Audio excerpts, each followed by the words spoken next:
बहुत बहुत शुक्रिया आप सभी का। मैं आसिफ आपके साथ। थोड़ी सी डिस्टर्बेंस आवाज़ में आएगी क्योंकि दाएं बाएं थोड़ा शोर है, तो उसके लिए माजरत, दोनों हाथ जोड़कर आपसे माफ़ी। फटाफट से मैं 2-3 चीज़ें रखूंगा। 3-4 ऑर्डर्स बैक टू बैक आए हैं। कुछ मुलाजमीन की छुट्टियां हुई हैं, सरकारी अफसरान हैं, आज टॉप लेवल पे इंक्वायरी चल रही हैं। कुछ को अटैच किया गया है, कुछ को ट्रांसफ़र किया गया है। और सबसे पहले मैं बताऊं, एक कार्रवाई हुई है और इसमें एक सीनियर ऑफिसर की छुट्टी हुई है। और जम्मू कश्मीर के अंदर एजाजुल हसन जो सीनियर प्रोसिक्यूटिंग ऑफिसर थे प्रोसिक्यूशन डिपार्टमेंट में, जम्मू कश्मीर इंतजामिया ने उनको नौकरी से बरतरफ कर दिया और ये ऑर्डर एडिशनल चीफ सेक्रेटरी महकमा दाखिला राजकुमार गोयल की तरफ से जारी किया गया है। नंबर 1।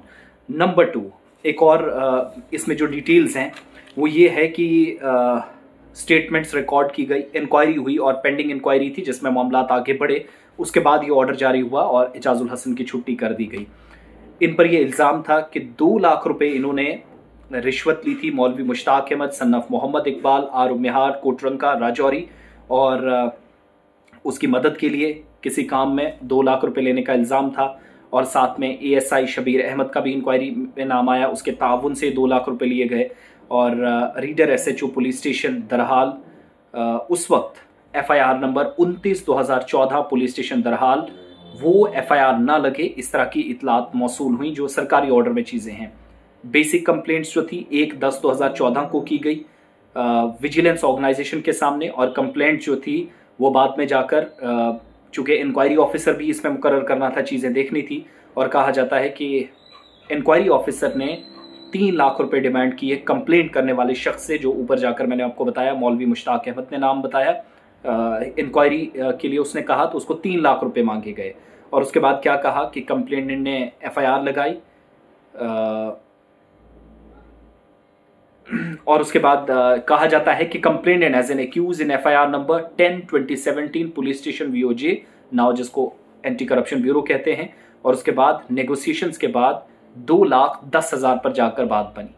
कंप्लेंट फाइल करने के लिए सीनियर अफसर पर इस तरह के इल्ज़ाम है, 3 लाख रुपए मांगे। उसके बाद क्या होता है कि बीच में पुलिस स्टेशन दरहाल तक जो बात पहुंची थी, केस लगा या नहीं लगा, लेकिन केस को ख़त्म करने के लिए उस बाद में 1 लाख रुपए वापस भी किया गया कांस्टेबल इफ्तिखार अहमद के ज़रिए 29/6/2014 को। उन्होंने इसमें कुछ काफ़ी ताउन दिया है इंक्वायरी के दौरान। और अब ये कहा जा रहा है कि इंक्वायरी जो है रेलिवेंट डिटेल्स डॉक्यूमेंट के साथ एजाजुल हसन और बाकी लोगों के खिलाफ कॉम्पिटेंट अथॉरिटी के सामने गई कंसिडरेशन और डिसीजन के लिए। उसके बाद फैसला हुआ, उन पर पेनल्टी या जुर्माना आयद करने की बात हुई।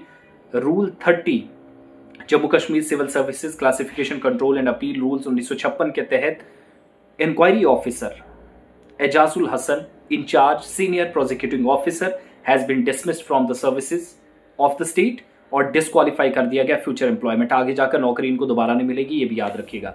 तो ये ऑर्डर राजकुमार गोयल साहब ने DGP को भी भेज दिया है, फॉरवर्ड हो चुका है director general of prosecution Jammu Kashmir. Ejazul Hasan की नौकरी खत्म, आगे भी नहीं ले सकेंगे। दूसरा नाम आज ही आया, 2 अफसरान को आज अटैच किया गया। एक तो प्रोजेक्ट ऑफिसर वीज employment ACT Kupwara north Kashmir में हिलाल अहमद मीर KS ऑफिसर हैं। एक पेंडिंग इंक्वायरी इनकी चल रही है, इसलिए इनको अटैच कर दिया गया। इसी तरीके से सरकार ने एक और senior KS officer regional director survey and land records, ex officio settlement officer रहे हैं अनंतनाग के अंदर, इनको भी अटैच कर दिया गया है। इनको सूबाई कमिश्नर कश्मीर डिवकॉम कश्मीर के दफ्तर में अगले ऑर्डर्स तक इनको रहना है, और जब तक ये इंक्वायरी जो पेंडिंग है वो ना हो। हमारे जराए बताते हैं कि यहाँ पर भी कुछ रिश्वत के मामला हैं, लेकिन इसकी कोई तस्दीक अभी तक इंतजामी सतह पर नहीं है। बहरहाल 2 अटैच, 1 अफसर की छुट्टी। चौथा अफसर नाम Sohail Noor Shah, additional secretary health and medical education में चले गए हैं। जम्मू कश्मीर में नई जिम्मेदारी मिली है। अब तक ये एडिशनल सेक्रेटरी की हैसियत से जम्मू कश्मीर चीफ सेक्रेटरी के दफ्तर में काम करते रहे। 30 नवंबर परसों इनकी सर्विसेज वहां खत्म हो रही है, रिलीव कर दिया जाएगा और उसके बाद नए डिपार्टमेंट में जिम्मेदारियां मिलेंगी। तो ये सारे अफसरान, एजाजुल हसन को बरतरफ कर दिया गया। रिश्वत के संगीन इल्जामात, ऑर्डर निकला है, राजकुमार गोयल साहब ने इस पर सिग्नेचर किए हैं। Abdul Hafeez Shah senior KS officer regional director survey and land records Anantnag, pending inquiry के सिलसिले में इनको फिलहाल हटा दिया गया है, अटैच किया गया है और जिम्मेदारी इन पर आयद की गई है डिवकॉम कश्मीर के दफ्तर में। हिलाल अहमद मीर ये भी KS ऑफिसर हैं, तो इनको भी जनरल एडमिनिस्ट्रेशन डिपार्टमेंट में अटैच कर दिया गया है फौरी तौर पर हुक्मनामे पर अमल दरामद करते हुए। और चौथा नाम सोहेल साहब का, लेकिन इनके ट्रांसफर हुई है, इन पर कोई इल्जामात नहीं है अभी तक जो डिटेल्स हैं। तो ये सारी अभी तक की बड़ी और अहम तरीन आज दिन सरगर्म रहा। तो जम्मू कश्मीर इंतजामिया की सरकारी अफसरान पर कार्रवाइयां हुई हैं।